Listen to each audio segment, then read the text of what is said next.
என் ஊர் பேர் வந்து செந்தூர். நான் அந்த ஊர் தலைவராக தேர்ந்தெடுக்க 3 போட்டி வைக்க போறேன். முதல் போட்டி வந்து மக்களுக்கு பிடிச்சவங்களா இருக்கணும். இரண்டாவது போட்டி வந்து தொழில்நுட்பங்களை மேம்படுத்துறவங்களா இருக்கணும். மூன்றாவது போட்டி வந்து மக்கள்கிட்ட பரிவு அன்பா இருக்கவங்களா இருக்கணும். யார் யார் வரீங்க?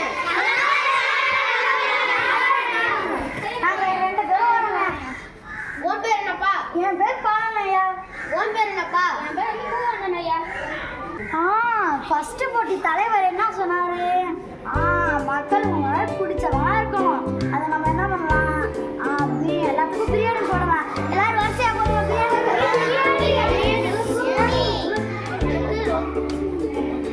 எல்லாரும் நல்லா சாப்பிட்டீங்களா? எல்லாருக்கும் பிடிச்ச மாதிரி இருக்கிறது நம்ம என்ன பண்ணலாம்? எல்லாருக்கும் தொழில் சொல்லி தரலாம். எல்லாருக்கும் நான் இப்போ தொழில் சொல்லி தர போறேன். தொழில் விவசாயத்தை பத்தி சொல்லி தர போறேன். விவசாயத்தை வச்சு பால் பண்ணை பறவை பண்ணைன்னு இருக்கு. ரெண்டுத்தை வச்சு நம்ம வந்து நிறைய லாபம் பார்க்கலாம். அதை வந்து நம்மளுக்கு வந்து சொல்லி தர போறேன். எல்லாம் தெரிஞ்சுக்கிட்டீங்களா?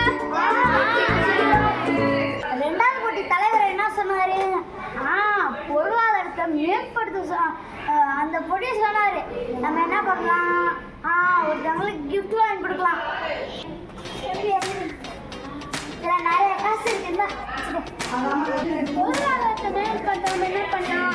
இந்த செந்தூருக்கு வந்து கல்வியையும் கலையும் கற்றுக் கொடுக்கலாம்.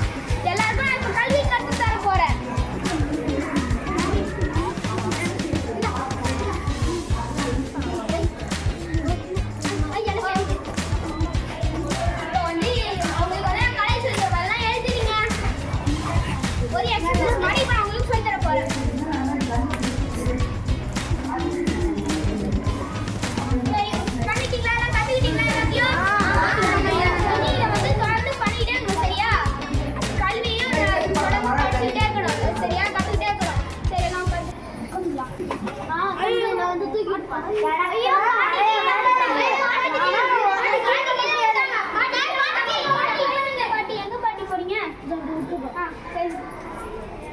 இந்த 3 போட்டியும் இந்த 2 பேரும் ஒழுங்கா செஞ்சுட்டாங்களா?